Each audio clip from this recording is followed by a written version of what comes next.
SHMACKEMAGOB! What's up, everybody? Hey, my good buddy Alan Khamou, am I pronouncing your last name right, buddy? He donated for me to review Years of Decay. This is my favorite Overkill album. So when I saw him say that he wanted me to review this, I was like, oh, this is going to be fun. Because I love this album, and I love talking about music, especially albums I love, especially my favorite album from a band that I love, and this is phenomenal. This album blew my mind right out of my ear sockets. Do I make sense? Who gives a flying fuck? What matters is this album rules. And Alan was telling me that, you know, he's not an expert in thrash, but when he heard this, he thought, this is the best damn thrash album I've ever heard in my life. And I'm like, yeah, I don't blame you for thinking that, man. Because this is, you know, for the longest time, this was my favorite. Because, you know, I'm a little stubborn. You know, I discovered Overkill during this album, Feel the Fire. And, you know, even when this came out, I'm like, feel the fire. I'm a purist. Get out of my way. I'm a purist. But no, man. As the years roll by in Decay, this is my favorite. Now, I'm going to go through each track, and I have a really stupid complaint. Get ready for this one. You know what disturbs me, and I'm really fickle, like a pickle whistler, when it comes to this fucking this idea. I hate not only the beginning of albums. Oh, by the way, I hate you! And I'll get into that later. In the beginning of albums, or even any song of an album, I hate when there's that quiet build-up when you don't hear anything, and then you start hearing like a little rumble. That's how Time to Kill starts. It takes forever to hit start. It's like this slow build-up of the guitar going... It bothers me. I know it's dumb, but it bothers me. I mean, there's a lot of times I'm driving around in my car with my iPod shuffle and a song ends and then it's quiet for like 10 seconds and I'm like, what the fuck? Did it run out of battery or something? Then I notice, oh no, it's a song that has a build-up, like Time to Kill. But what a song, man. When it does finally kick in, holy crap, man. I mean, to me it rivals Deny the Cross as far as the greatest Overkill opening of any Overkill album. Time to Kill is just totally a thrash infested masterwork. And I love it, man. It's just so badass.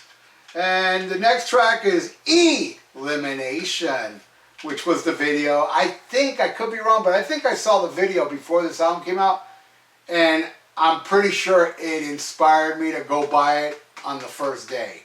Because I was already into Overkill at this time. Well, obviously, I told you I knew him since Feel the Fire. I knew him even before Taking Over. I never saw the Feel the Fire tour, because it didn't come to Florida, but I did see Taking Over 2 nights, Megadeth and Overkill at the Khamou Theater. I went both nights. Then on, they headlined the Khamou on Under the Influence, and they came back on the Under the Influence tour, opening for Slayer and Motorhead. How badass is that?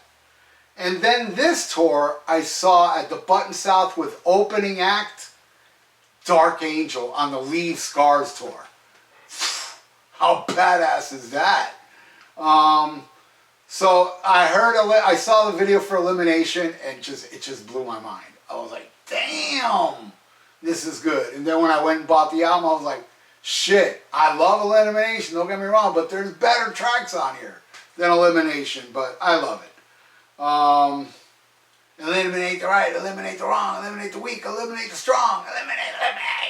I love Bobby's voice. I know it's an acquired taste. A lot of people can't stand his voice, and there's a lot of people like me that can.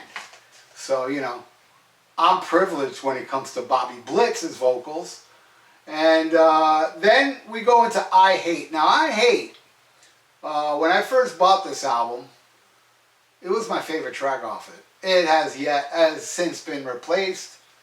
To tell you the truth, yeah, I know what my favorite track is. I was about to say, man, I don't know, because there's some songs that coming up that's like right there, you know, as far as my favorite track, very close.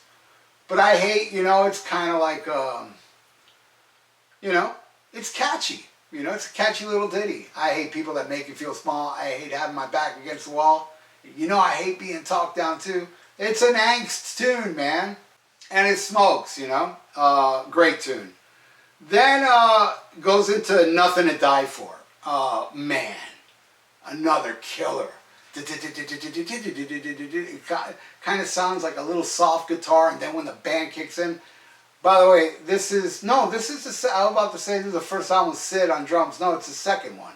And what a drummer, man. Jesus.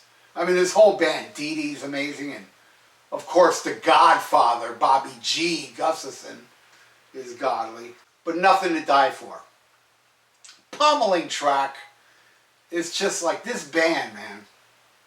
I mean, really, this album is just bam, bam, bam, just kicking my ass.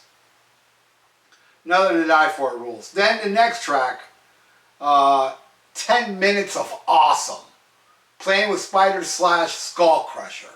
And it starts with this crazy guitar work, and then very Sabbathy, crushing, like a head-crushing song, just like, just driving. It sounds like, you know, just crushing a city, you know, city after city. Just a crushing tune. They slow it down, but to this really heavy, kind of Sabbathy crunchiness. And it picks up, and then it goes back down to the crunchiness. It's like, to me, man, you don't have to be fast to be heavy. I mean, in many instances, slow grinding shit is even heavier than the faster stuff. But you add both together, man, it's like peanut butter and awesome. Fucking great song. Playing with Spiders. I mean, yeah, Skull Crusher. Then the next track, holy mackerel, Birth of Tension. Which, by the way, wait, let me go back a little bit to I Hate. Alan told me a funny story that he used to work at a place where he had a boss that was a complete dickhead. And he brought this CD to work. And all his co-workers were, like he said, look at the name of the first 3 songs, Time to Kill, Eliminate, and I Hate. And they all laughed because, you know, the guy's a dick and it was kind of like dedicated to him. And then when they were playing I Hate, like that's when the boss walked out. And he walked out right when Bobby was saying, I hate you. And everybody was cracking up. Great story. Thanks for sharing there, Alan. So Birth of Tension. Man, this song is tight. Yeah! Right, Tuco? Tight, yeah! Yeah! Man, the double bass work of Sid on this, man, and the brilliant guitar solo of Bobby G. Bobby G, I gotta say, man, my favorite thrash guitar players are Bobby Gustafson and Jeff Waters of Annihilator. Those are my favorites. And Bobby lives down here, and I asked him one time hanging out, what show was it? Oh yeah, it was a show I played. He went to a combat show I played. And I asked him, hey man, we just recorded Hammerhead from Feel the Fire. And I asked him, hey, would you do a guitar solo on it? And he said, sure, and he did. And it's on YouTube, Thrash or Die, Hammerhead, check it out. Bobby Gustafson. How proud, how cool is that? To have Bobby G play on a cover song that my band recorded. Unbelievable. And man, let me tell you, Bobby G's an awesome dude. And he's in Violence now, which is badass. My favorite thrash band, actually. But his solo on Birth of Tension. What do you think of Birth of Tension, Tuco? Tight, yeah! Yeah! Alright, next track. Now, Playing with Spiders, Skull Crusher is like the epic of the album, but not the only epic. Man, Who Tends the Fire? Oh, wow. See, when I was saying earlier, oh, this is my favorite. Oh, no, no, no. Well, actually, Who Tends the Fire, Skull Crusher are very, I would say they're tied, but not my favorite on the album, but so close to being my favorite. And Who Tends the Fire is another really heavy, heavy song, epic, heavy tune, and starts with a great little melodic guitar playing from Bobby, and then it goes into the dun, dun, dun, dun, dun, dun. You know, it's not like 100 miles an hour, what I was saying earlier. Don't need to go 100 miles an hour to be heavy, and Who Tends the Fire is awesome.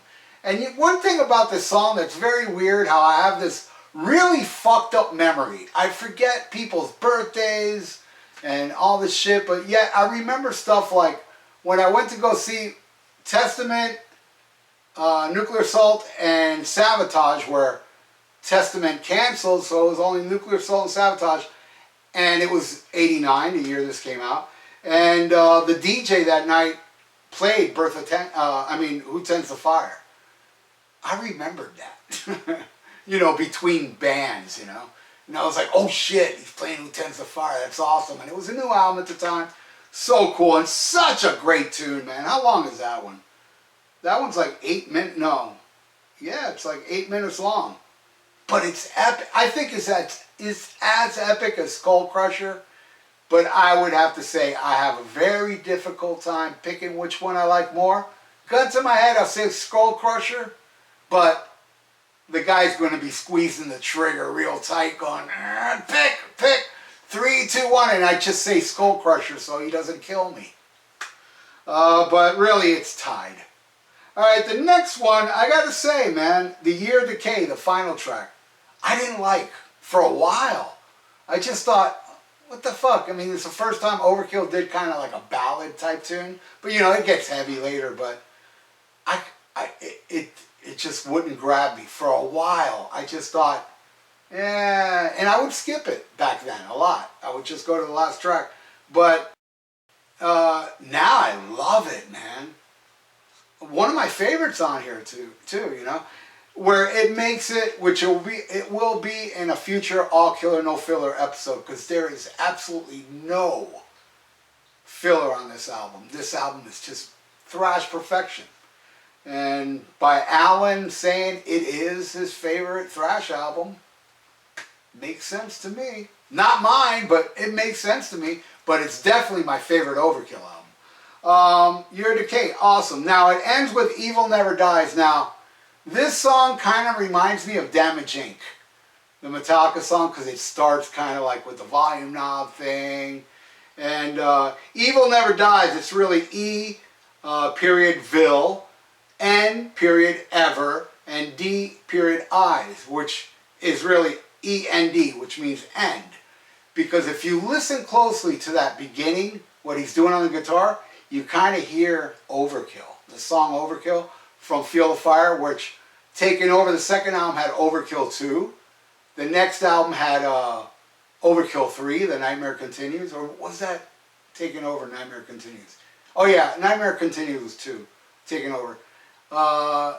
Overkill 3, and this is Overkill 4, but they call it E.vil Never Dies, E-N-D, which is the end of the Overkill trilogy, but later on, several albums later on, Immortalis? I forgot the name of that album. They bring back Overkill 4. Or wait a second. Yeah, Overkill 4. And this is my favorite track off the album. E.vil Never Dies is just relentless, killer. Might be, I don't know if I would say it's my favorite. Let me think about that. Is it my favorite Overkill song? What can be better than E.vil Never Dies? To me, not you. Man, Deny the Cross is up there. And the title track to Feel the Fire is up there too, man. I don't know. I might have to say E.vil Never Dies is my favorite Overkill track. I've never thought of that before, but now I do. Maybe I'm forgetting another song. I love Electro Violence. That's another amazing one. But yeah, I think I'd have to go with E.vil Never Dies as my favorite Overkill. Now I want to show you guys something. I found this at a CD store back in that time. It's called, let me get a close-up. Anybody have this? It's called Live Kill, where it only brings E.vil Never Dies live and Hole in the Sky from Black Sabbath. Both live and both amazing. Off Megaforce Records. Rest in peace, Johnny Z, who just, as I'm recording this, is celebrating a birthday, but I probably won't just have this up for a while because I have things scheduled, you know, so. But anyway, this is a great 2-song recorded at the, where was it recorded? At the Ritz in New York City, January 27th, 1990 by Westwood One. That is like a radio thing, I'm pretty sure. I'm positive, Westwood One, yeah. And it's great, man. And unfortunately, this is the last CD with the great Bobby Gustafson. So good that the next album, Horoscope, they had to get 2 guitar players. That's how badass Bobby is. To replace that guy, you need 2 people. Definitely my favorite. I want to thank you, Alan. I hope you and everybody watching had as much fun as I had. As you can tell, I get all giddy when I have to talk about shit I love. And but then again, I get giddy when I talk about Poison too. So I'm just a giddy, crazy guy. Cure the sane. That's what I said. Cure them all. There needs to be a cure for the sane people. One life. So live it bizarrely. And thank you, Alan, so much, buddy, for the donation. And to donate for me to talk about something I love, it's just awesome, man. It's almost as awesome as this. So, again, thank you, Alan. And if you'd like to donate, I got a PayPal in the description below. And please, please, for the love of Lemmy, donate if you want. And subscribe to my channel if you haven't. Alright? So, stay frosty. Listen to Black Sabbath and Year Decay. And SHMACKEMAGOB. Bah! Go, Charlie. Ah, tight, yeah. Blue, yellow, pink. Whatever, man. Just keep bringing me that.